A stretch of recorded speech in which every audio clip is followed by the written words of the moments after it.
Штаб волонтеров, пострадавшим от селя Алматинском Карагайлы, расположен в просторном помещении местного кафе. Здесь собирается гуманитарная помощь, сюда стекаются алматинцы, желающие помочь. Им находят место на кухне, складе или отправляют развозить пайки населению. Продукты, воду и предметы первой необходимости распределяют сотрудники казахстанского общества Красного полумесяца. Их около 10 человек. Логист общества Руслан Хрущев подчеркивает, львиная доля пожертвований привезена частными лицами. Зачастую те, кто привозят продукты или вещи, остаются помогать волонтерам на кухне или на сортировке. Большая часть волонтеров приезжает в поселок благодаря социальным сетям. Именно по Фейсбуку очень много волонтеров приходят. И я вам точно скажу, мой телефон находится в Фейсбуке как горячая линия. Из 100%, 90% говорят, что нашли в Фейсбуке именно нас. Один из таких алматинцев, Вячеслав Солнцев, его знакомые проживают в Карагайлы и пострадали от селя. После того, как он помог им вычистить двор и дом, Вячеслав решил, что должен сделать что-то и для остальных жителей поселка. С семьей поговорили, решили поучаствовать в помощи другим людям. А откуда узнали, где больше всего информации, где можно прочитать? Из уст человеческих. Передают Да. слухами? Facebook, WhatsApp. А то, что по телевизору показывают, смешно просто.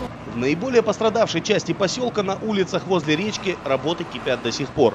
Сотрудники коммунальных служб, солдаты и курсанты вычерпывают грязную жижу из домов и дворов. Здесь наиболее отчетливо видны масштабы бедствия и понятно, что для их устранения потребуется еще не одна неделя. Очень необычно видеть на фоне бульдозеров и тракторов маленький Пежо с хрупкой девушкой за рулем. Лейла Касыманова, одна из активных волонтеров, развозит на своей машине продукты и воду пострадавшим. Я думаю, что если бы не Facebook, никто бы об этом не знал, честно, потому что СМИ молчали. Я не понимаю, почему мы СМИ молчали первые дни вообще. Они говорили, в Спасском районе сошел всех жертв, все. Но были же другие моменты. Самая большая проблема сегодня заключается в том, что вместе с потоками воды во дворы и дома принесло содержимое септиков, трупы скота и домашних животных. После того, как грязь и ил будут убраны, потребуется санитарная обработка. Возможно, какие-то постройки даже придется снести.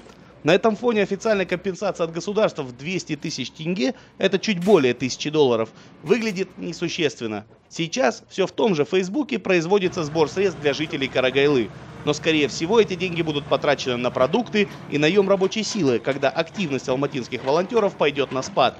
Медвежонок и его друзья говорят, что они будут помогать до тех пор, пока не будут устранены все последствия селя. Им, в отличие от других волонтеров, уехать никак нельзя. Этот поселок для них дом. Дмитрий Беляков, Павел Ангельгард. Настоящее время.